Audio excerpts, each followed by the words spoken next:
Bonjour à tous et bienvenue sur Libre Hypnose. Alors pour ceux qui ne me connaissent pas, je suis Jordan Mézance, praticien en hypnose et créateur de Libre Hypnose.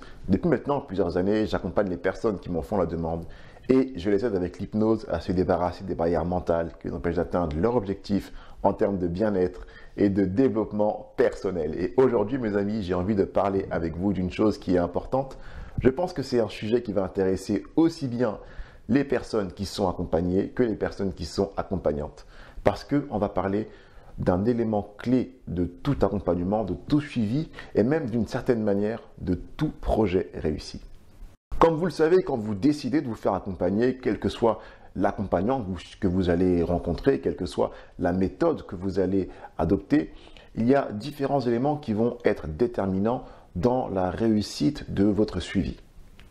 Parmi ces éléments, on retrouve la compétence de votre accompagnant, on retrouve aussi votre envie de changer, et puis quelque part entre les deux, on a finalement la relation qui va se créer entre vous et votre accompagnant. C'est ce qu'on appelle l'alliance quelque part, l'alliance thérapeutique.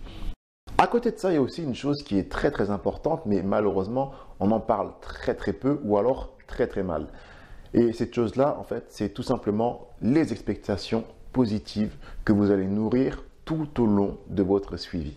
En effet, quand vous allez consulter un praticien en hypnose, par exemple, vous allez, bien sûr, j'espère en tout cas, espérer changer. Vous allez espérer que ça fonctionne, sa technique. Et toutes ces espérances vont faire que vous allez renforcer les résultats que vous avez. Si je prends le cas très pratique, quelqu'un qui vient me voir pour avoir confiance en lui ou même pour se libérer de la timidité, on va faire quelques séances ensemble. En général, entre 3, 5, parfois 10, mais pas plus que ça. Alors, ce qui va se passer, dans un cas où ça se passe mal, on commence à avoir quelques résultats qui sont intéressants et la personne va commencer à émettre des doutes. Elle va se dire, oui, mais je ne suis pas très sûr que c'est grâce au travail qu'on fait ensemble que finalement ma timidité s'en va. Ensuite, bien que cette personne ait des résultats, elle va commencer à se dire que finalement, les résultats ne sont pas si énormes que ça. Je ne sais pas si ça va marcher. Donc, en fait, excusez-moi, toutes ces expectations qu'elle aura eues qui sont positives, qui vont justement la faire grandir, elle va commencer à les briser. Et en brisant ces expectations, malheureusement, elle va briser les résultats qu'elle commence à avoir. C'est dommage. Alors qu'à l'inverse, dans un cas où ça se passe bien, une personne qui remarque qu'elle a des changements, même des tout petits résultats, ça va venir renforcer ces expectations positives. Et ça qui est bien, c'est que ça va faire comme un cercle vertueux. Je vois que j'ai des résultats, ok, ça me conforte dans l'idée que ça marche. Et comme ça marche, du coup, je vais aller encore plus loin, je vais continuer et j'aurai encore de meilleurs résultats. Et c'est pour ça, mes amis, qu'avoir des expectations positives, de nourrir, de cultiver finalement ces attentes positives, c'est un facteur qui est un des plus importants dans les suivis, quelle que soit la méthode qu'on utilise.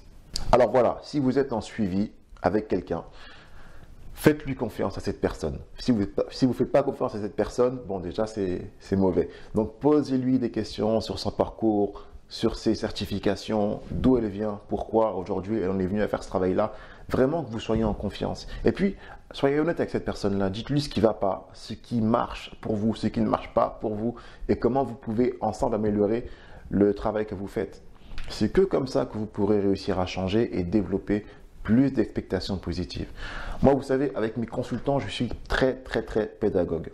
Je suis aussi beaucoup dans l'écoute, mais surtout, je suis très pédagogue. J'explique à la personne ce que je fais, pourquoi je le fais, pourquoi ça sera bénéfique pour elle, et ainsi de suite. Parce que je sais que quand on comprend une chose, en général, on en saisit l'importance, et comme on en saisit l'importance, alors on le fait plus facilement.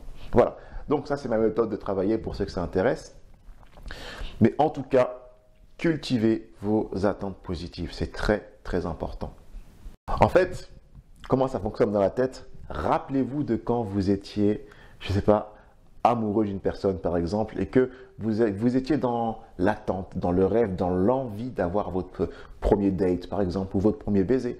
Rappelez-vous de ces sensations que vous avez. Vous avez en vous tellement d'attentes positives par rapport à cette personne et par rapport à cette relation que vous étiez prêt à remuer littéralement ciel et terre pour être avec cette personne-là. Cette puissance qu'on a à l'intérieur de nous, C'est justement ça qui nous permet de changer et qui nous permet de, j'ai envie de dire, déplacer des montagnes.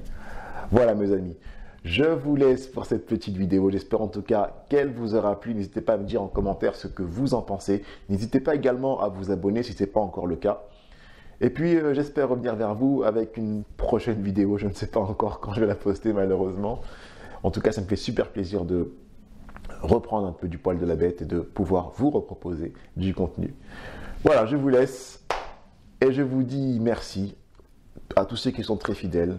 Je vous remercie et je vous dis à très bientôt sur Libre Hypnose.